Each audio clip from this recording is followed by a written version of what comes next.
তোমরা অনেকেই জানতে চেয়েছিলে যে ডেলিভারিতে আমার কত টাকা খরচা হলো, তা সেটাই আজকে তোমাদের সাথে শেয়ার করব।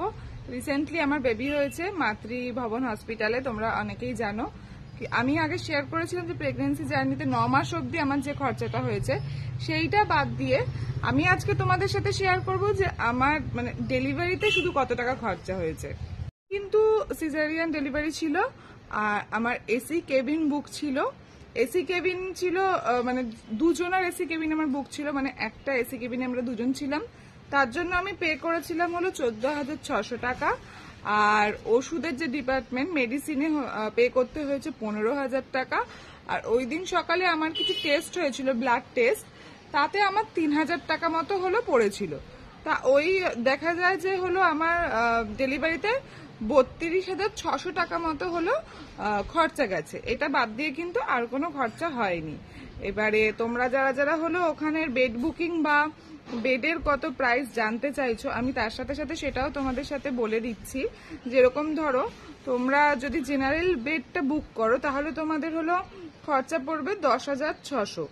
যদি নন এসি বুক করো তাহলে খরচা পড়বে 13,400 দুজনার কেবিন। আর যদি হলো এসি কেবিন বুক করো দুজনার, সেখানে হলো খরচা পড়বে 14,600। আর যদি এসি কেবিন একজনের জন্য বুক করো তাহলে 17,000 টাকা পড়বে। আর যদি নন এসি কেবিন একজনের জন্য বুক করো তাহলে 14,600 টাকা পড়বে। এই হলো কিন্তু মাতৃভবন হসপিটালের যে বেড, শুধু বেড ভাড়া তো না, এটা হলো তোমার সিজার, বেড ভাড়া, খাওয়া দাওয়া, যেটা একটা হসপিটালের চার্জেস হয়, এটা পুরোটা ইনক্লুড। কিন্তু মানে এই টাকাটা তুমি বেড বুকিং এর সময় দিচ্ছ, আর বেড বুকিং এর টাকা তোমাদের কিন্তু আগে দিয়ে দিতে হবে। মানে মোটামুটি 8-9 মাস পড়ার সময় বেড বুকিং এর টাকাটা ওখানে দিয়ে দিতে হয়, তোমাকে পেমেন্টটা করে দিতে হয় পুরোপুরি।